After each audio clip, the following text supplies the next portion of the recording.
the perfect pancake, nice and golden brown. And they're well risen, they're nice and thick. Got a cherry topping for it.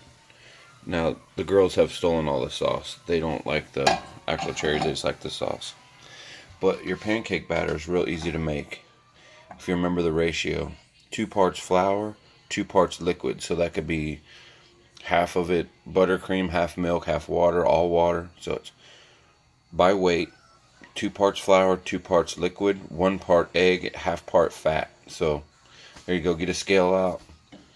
200 grams of flour, 200 grams of milk, water, whatever you want, 100 grams of eggs, and then 50 grams of fat, which would be oil or butter, melted, whatever you want. And then throw in a little sugar, and it'll help golden up the pancakes. You can throw a little salt in there, maybe a little baking powder, they'll rise higher, whatever. But the base of it is a 2 to 1/2 ratio. See ya.